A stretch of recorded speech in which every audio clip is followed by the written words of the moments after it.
Go ahead. Diet or regular? Coke Zero if we have it. If not, a Diet Coke. Okay. Ladies and gentlemen, while we're waiting on our winning team from today, I went ahead and I brought in our president and general manager, Marcus Smith, for a couple of minutes. Marcus, this has been a lot of fun today. Why don't you give us your impressions and reactions after a great race? Wow. Well, sitting here makes me feel like I just won the race, and it was really an amazing day. A 3-year journey to get here, and everything just kind of culminated today and throughout this week. I think everything that we saw on track, the competition was really phenomenal. The track was very raceable. And, we saw cars go 2 wide, 3 wide in a couple of occasions where, there's a lot of concern about the width of the track and being able to race without, a lot of red flags. So I think this was another one of those amazing, memorable moments for certainly for me and I think for NASCAR. When you think about great moments, the first time we ever turned on lights here at Charlotte Motor Speedway, one hot night for the All-Star race, and then today, the inaugural Bank of America Roval 400. I think for me, it really lived up to the hype. Very good. Okay. We'll take a couple of questions for Marcus until our winning team comes in. Let's go ahead. We'll start with Jacob and then come to Brendan. Jacob Seelman, Speed Sport Magazine. Marcus, you said it lived up to the hype. Is this the kind of thing you pictured at the start of the day, or is this one of those finishes that you could have only dreamed to have happen? I wanted there to be an opportunity to pass for the lead, for the win on that last lap. This, what happened is not what I had imagined or necessarily hoped for. I think it was incredibly exciting. The roar from the fans was all I needed to know, that was the moment that everybody will remember for a long time. And I think it was certainly more than I had expected and hoped for in terms of the excitement for our fans. You mentioned one hot night. Where do you think this finish today is going to rank as far as NASCAR lore years down the road? One hot night was in 92? We're in 2018. I mean, it's been a long time since One Hot Night. This is new highlight footage for NASCAR. I think this was way more exciting probably than any football game on right now, which is pretty cool. Okay, let's go to Brendan. Hey, Marcus. Brendan Marks from the Charlotte Observer. When you and NASCAR go back and rewatch the race and look at all the numbers and everything there is to look at, what are going to be the things that you look at to determine if this race was a quote-unquote success? Numbers? I don't know. That's a great question. I have my metric is highlight-worthy moments. That's the metric that I use, and I think we were full of them today. Every time I saw camera people, photographers, this entire week, they have been grinning ear to ear because they have so much to capture. That's a huge win for all of us. Okay, let's go to Dustin.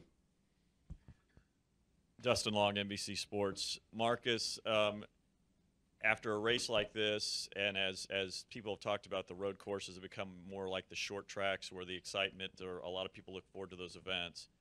As a leader of your company, does this lead to the issue of starting to think about rovalizing other ovals, or does everybody just need to pump the brakes and just let it be an infrequent thing that people enjoy? Because you talk about one hot night, everybody went to lights after that. It lost its luster. So where does the sport need to go in looking at rovalizing tracks from this point on?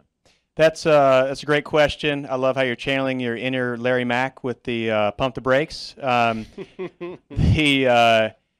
do think that we can learn from our history and see that there was a time when nobody really cared for short tracks, or at least the majority of fans and NASCAR really didn't care for short tracks. Now we love short tracks. There was a time when Charlotte was the best, the most amazing track design ever.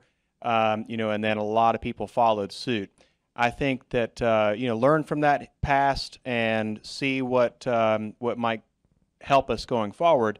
So certainly, you know, I'm not looking at any of our properties to add a road course into, you know, rovalizing, as you said. I feel like this is unique to Charlotte, and we've got you know, other speedways out there that produce their own unique action.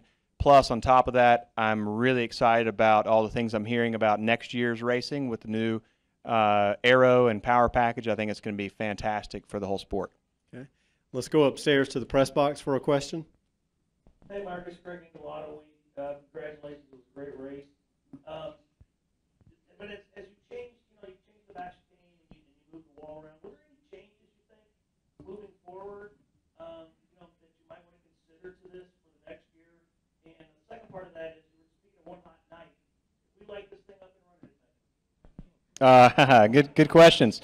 Yeah, I've had a few people talk about night racing on the Roval, and you know, that, who knows? There are, I know there's at least one night race. F1 has their night race. I think that that's a possibility right now. You know, I think we're going to take some time to kind of bring all the ideas together. Everybody's got lots of ideas. We take notes. As a group, as a company, we have sort of this repository of ideas that we email to a particular email address on the in the team, and it's just chock full of ideas. And so we'll take all those things, pull them together, and think about what we can do to make it to make things better. We're always sort of in a constant state of improvement and passion to make things fantastic and exceed expectations. So we'll look at those things and see what happens next. Matt, here. Matt Weaver, Auto Week. I had the night race question as well, but one more for you. Say you don't get the crazy moments there at the end, so it's a bit of a hypothetical, but do you still consider what you saw prior to that a good race? And if that's the norm going forward, that you don't always have that moment, that's still a good race? Yeah, you know, I never get to see our own races all that much, so I'm busy talking to people and walking around and checking on things, so I can't wait to watch this back on TV. But for all the time that I did get to see it, there was great competitive racing, and I think that's very unusual for a road course. You know, you don't have that kind of close, within a car length or two kind of action. So you could always see that there were opportunities and moments and strategies that were playing out, and I felt like you know, you could feel that from lap one. And that I felt like was a good thing. I saw a lot of positive social media as I was, you know, walking from place to place. I had several text messages from people that were here or watching on TV that gave me some good feedback. So I think that's a good thing. Okay. Yeah. One last question here. Okay. Barry Richmond, Piedmont Broadcasting, WAKG. Marcus, I want to just expand beyond just the Roval, but this year for Charlotte Motor Speedway, the 600, restrictor plates with the All-Star, and then, of course, here. Did that just culminate this year? I mean, from the standpoint of the planning that went to 2018 being such a mark year for Charlotte?